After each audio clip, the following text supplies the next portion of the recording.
नाज़रीन ग्रामी, मेरा नाम इरफान और आप देख रहे हैं इरफान एडिटोरियल। आज की इस वीडियो के अंदर बात करेंगे बस कुल्लूस और हान के बारे में। नाज़रीन ग्रामी, कुल्लूस और हान सीजन 1 के एपिसोड के बारे में। नाज़रीन ग्रामी, कुल्लूस और हान में क्या शामिल होने वाली है जो क्या कुछ चुका देगी। पहले तो हम बात करेंगे पिछले एपिसोड के बारे में। नाज़रीन ग्रामी, पिछले एपिसोड के मुकम्मल खुलासे के बारे में बात करेंगे, इसमें क्या दिखाया गया था। अभी शुरू के आगाज में हमें आपको यही देखने को मिलता है, हान बे उस्मान साहब की शाना बशाना खड़े होते हैं। उस्मान बे और हान बे को अपने नशस्त पर बिठाते हैं। इसी के साथ ही साथ हमें देखने को मिलता है कि उस्मान बे अपने तख्त हान बे के हवाले कर देते हैं। साथ में देखने को मिलता भी है कि भी सरदार होते हैं और हान बे की बेत करते हैं, यानी कि शाहीन शाह तो है हान बे की बेत करने के लिए राजी नहीं होता, मगर मजबूरी के वक्त और हान बे की बेत करता है।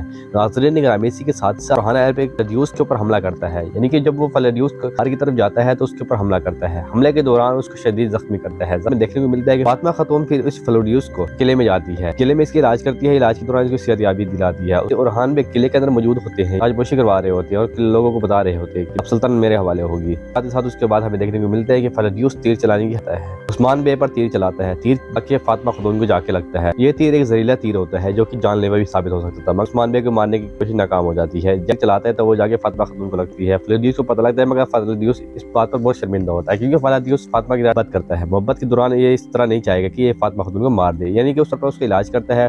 वो त्रियाग देता है जो कि त्रियाग बना के रखा होता है, उनको पिलाता है। अभी एपिसोड खत्म भी हो जाती है। इसके बाद हमें ट्रेलर देखने को मिलता है, उद्दीन और शाहीन शाह मुर्ताज के पास जाते हैं और उससे मुआहिदा करते हैं। तो मुर्ताज मुआहिदा पे राजी नहीं होता। शाहीन शाह उसको एक ऑफर भी कर देंगे, अगर आप मेरे साथ मिल जाइए, इनकी दावत देते हैं। शाहीन शाह उसको अपनी तरफ माइल करने की कोशिश करते हैं। शाहीन शाह भी गद्दारी करेगा कुछ वक्त के लिए और हान बे से गद्दारी करेगा, क्योंकि सोबत इसका नाकाम हो गया और ये अपने तख्त पर नहीं बैठ सकता था। इन्हें अपने तख्त पर बेवकूफ बिठा दिया था। ये बात मिलेगी कि शाहीन शाह बे से गद्दारी करेगा और मंगोल कमांडर के साथ मिल जाएगा। तो ये काम भी यहीं पे होगा, क्योंकि इसका सर कलम किया जाएगा। तो आप लोगों के बारे में क्या राय है, क्या हान बे इसका सर कलम कर पाएंगे या इसको माफ कर देंगे? आप लोगों ने मुझे कमेंट सेक्शन में लाजमी जवाब देना है। बात करेंगे हम नए कैरेक्टर के बारे में। नाज़रीन ग्रामी, नया कैरेक्टर तुर्गत अल्प क्या होगा। नाज़रीन ग्रामी, मैंने आपको बताया था कि कुल्लूस और हान सीजन 6 से पहले ट्रेलर के अंदर हमें देखने को मिलता है ऐसी जगह पे खड़े होते हैं जाके और हान बे के साथ कोई दूसरा सिपाही नहीं होता। सिपाही के दौरान वो अकेला खड़ा होता है और ये कहता है कि यहाँ पे कौन है, मेरे सामने दुश्मन होगा या कोई और होगा। नाज़रीन ग्रामी, लाजमी पर सच होगा। लोग क्या बात है, कौन कौन दूसरे ट्रेलर के इंतजार में है, मुझे कमेंट्स में लाजमी बताना है। चलिए वीडियो को लाइक करके जाना है, हमारे चैनल को सब्सक्राइब करना है। मजीद ऐसी रिव्यू वीडियो देखने के लिए हमारे बेल आइकन को लाजमी प्रेस करना है। आज की वीडियो इतनी है। अल्लाह हाफिज़।